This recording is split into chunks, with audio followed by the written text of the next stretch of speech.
Okay, so today we're going to pick up where we left off yesterday. Yesterday we did parent graphs of exponential growth and exponential decay.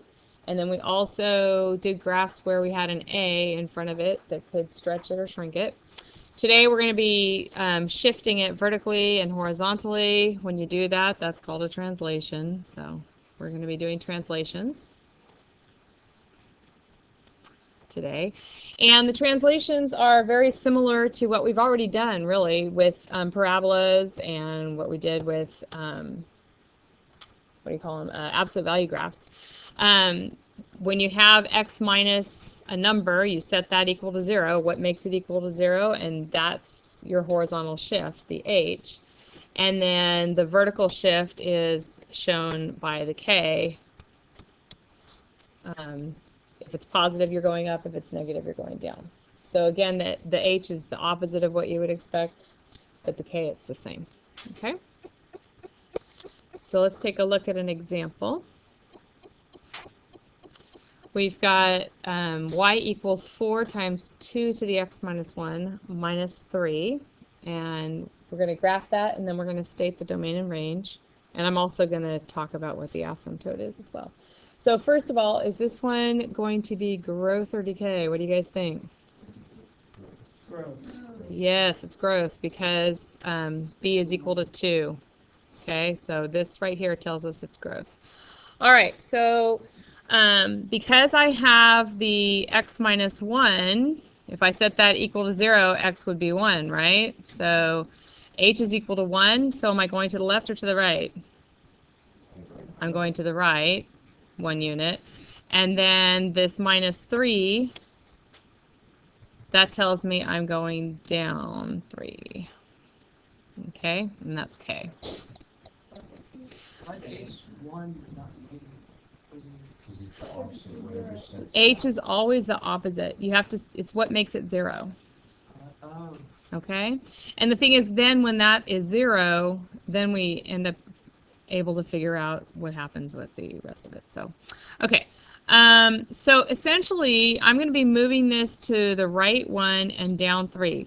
So one of the ways we did it before was we would graph the original points and then we would move them right and down 3.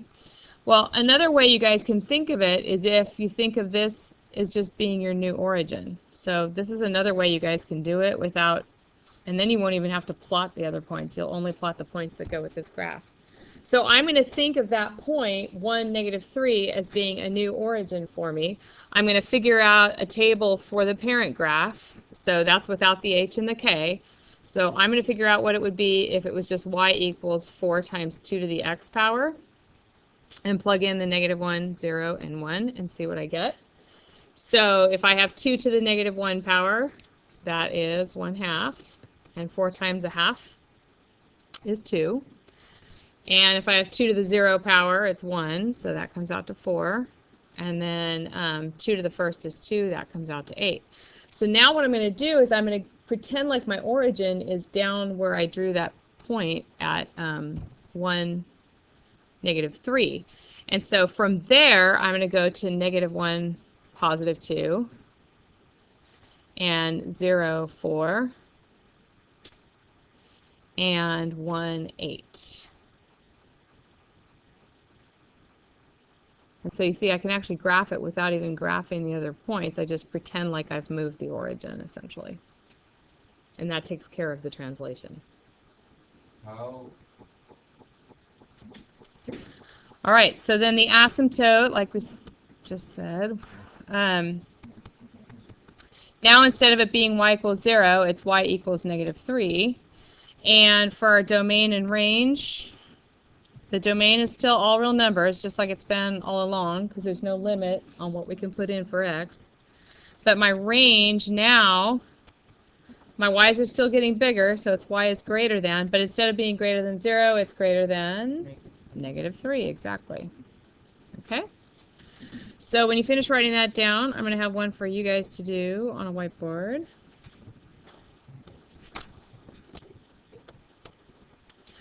Okay, so there's been some question about whether we're dealing with the h and the k, the +1, the 2, or whatever. the way that I've been showing it to you, we're only translating the original graph. So I'm figuring out the points for y equals 3 to the x. So if I put in a negative 1 there, I get 1/3. If I put in a 0, I get 1. And if I put in a 1, I get 3. And then using the point negative 1, 2 as my new origin, if I plot those points, negative 1, 1/3, so I go from the point negative 1, 2 over backwards 1 and up a third, and then 0, 1, and then 1, 3. Okay, and so these are the points I ended up with. Okay, so you don't graph the one that's... You don't have to graph the original parent graph before it's translated. If you just think of moving the origin over, you end up with the same thing. Now, so what some of you were doing, and you can, is you were figuring it out, y equals, you used the whole thing, x plus 1 plus 2. So if I do that, if I start at negative 2, negative 1, and 0, if I plug in a negative 2, then I get 3 to the negative 1 plus 2, right? So that becomes 2 and 1/3. And if I do the negative 1, then I get 3 to the 0 plus 2. That's 1 plus 2, or 3. Which is the parent moved to where that is, right? Yeah, hold on just a sec. And then I would have 3 to the first plus 2, which is 5. So yeah, if you look at what I actually graphed, those are the points. This point, this first point here, is negative 2, 2 and 1/3. This point is negative 1, 3. This point is 0, 5. It's actually, the numbers are easier to work with if you do the parent graph and just translate it. Yeah, that makes And so that's why we do that, is it just makes it a little bit more simple to graph it. And you're less likely to make mistakes. right. Okay? Especially when you start dealing with the fractions. I'm all for the lessons. Okay, alrighty. Alright, let's take a look at another example then. That's right. Oh, that's right, thank you. Let's talk about the asymptote and everything else. Equals to? Alright, so the asymptote. Alright, so yeah, we need to talk about the asymptote and the domain and range. Okay, the asymptote is a line, so it's an equation of a line. So that's why I keep saying y equals 2. That's an equation of a line. The asymptote isn't just the number 2, it's the line y equals 2. And then, of course, the domain is still all real numbers, and my range, now it's y is greater than 2, because it's not going to ever quite reach the asymptote. Okay? Questions on that? All right, let's move on. Okay, so now I've got another example. I've got y equals 3 times 1/2 to the x plus 1 minus 2. So is this one growth or decay? This one is decay. I'm gonna throw a fraction in That's the only way I can get decay. there. It has to be a fraction or a decimal between 0 and 1. So, I knew I didn't like decays. all right. So let's take a look at this again. So what I'm going to do when I figure out my table is I'm going to figure out the values for y equals 3 times 1/2 to the x power. I'm not going to worry about the plus 1. I'm not going to worry about the minus 2 when I'm figuring out the values. I'm only going to worry about those when I go to graph it. So for this one, h is negative 1. That means I'm going to be going to the left. And here, k is negative 2, so that means I'm going down. So over backwards 1, down 2. So that's going to be my new origin now for this graph.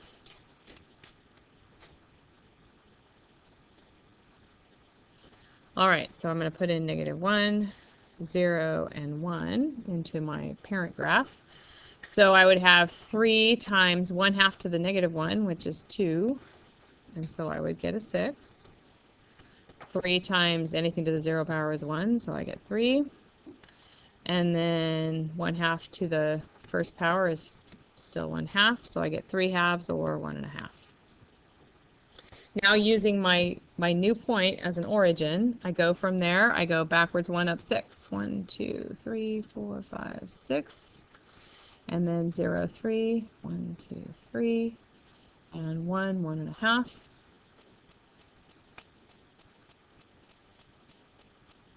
And there's the graph for that one.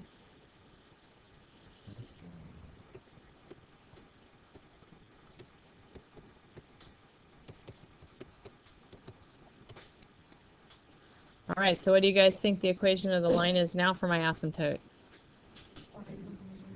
Yeah, y equals -2. My domain is still all real numbers. Oh, see, and I ended up making my fancy R over there accidentally. All real numbers, and then my range is y is greater than -2. Okay? Questions? You keep it there. I will keep it there. I just thought it went up. This one? All right, so here's one for you guys to graph as soon as you're done copying that down. 2 times 1/3 to the x minus 2 plus 1.